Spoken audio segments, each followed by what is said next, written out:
Plastic waste pyrolysis first started to become noticeable at around 2018. This was a time when a few companies, primarily from Europe, started to pick up some wind in their product and project development and started to attract media attention. There was a few companies originating from Norway, a few companies from the Netherlands and other parts of Europe. Keeping in mind that we at Corsair launched our operations in the year 2020, so there were already companies that had been working on the same topic for a number of years. When we look at the differences between Corsair and these other companies, one of the main differences that we can often see is that most of these companies chose to build very, very large machines. Basically, they would build their projects around having one or two very big machines.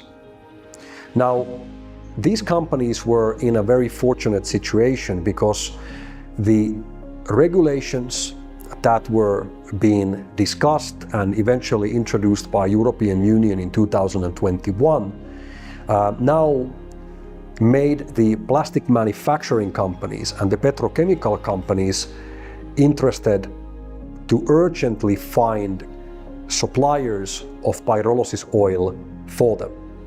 So there was a lot of interest, a lot of money available for a company, especially in Europe, that was now in this field of developing a plastic waste recycling facility.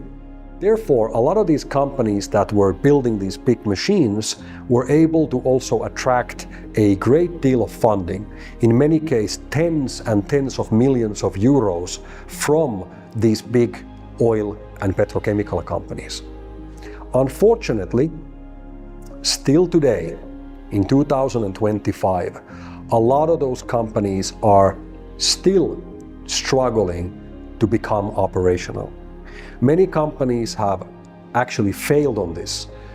They were not able to get their production up and running, and they basically burned and ran through all of their budgets and just burned out all the money before they were able to begin producing and selling oil. Very unfortunate situation.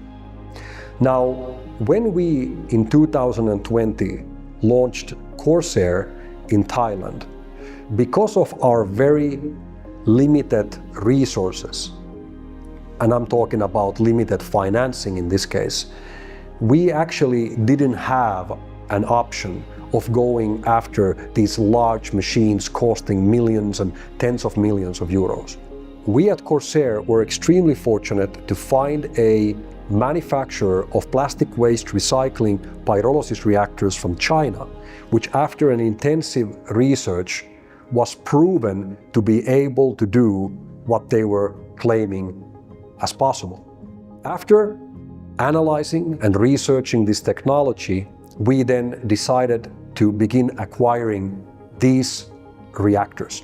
Many people in the industry told us that we were crazy and that our approach was very unorthodox, very different, and would never work, when we told them that our plan with every factory is to include as many as 10 of these modular reactors. I have had countless conversations with so-called experts who told us that the modular direction was completely crazy.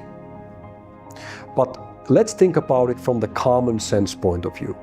If your factory has only one machine, and now that machine has any type of problem, that means that the entire production of the facility is now down until that problem gets resolved. Instead, as in our model, we are looking to have as many as 10 reactors in each one of our standalone Corsair facilities, which means that if one factory has 10 machines and one machine has a problem, 9 of those machines are still operational. Thinking about this not from the scientific or maybe from the engineering point of view, but from a common sense point of view, in my opinion, makes total sense. But this wasn't the norm in the industry at that time, and we were considered very different and even crazy of thinking about going this way.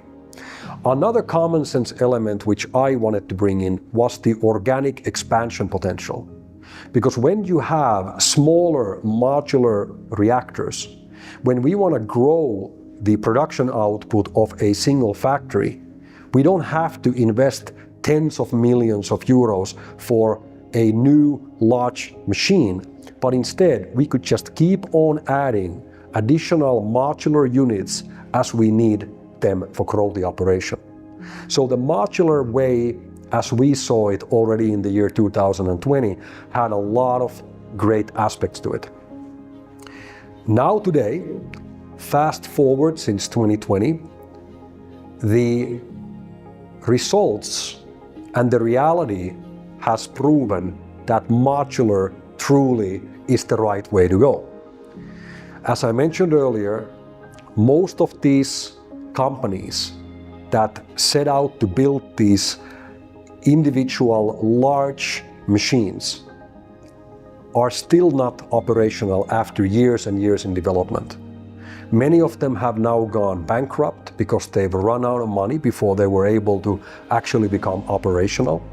And many of them are struggling with a number of technical issues and not therefore able to start daily production. So Corsair's approach in this sense was very different. You could say that we were fortunate, we were lucky, because we didn't have tens of millions of euros as an initial funding to go out and do what everybody else was doing.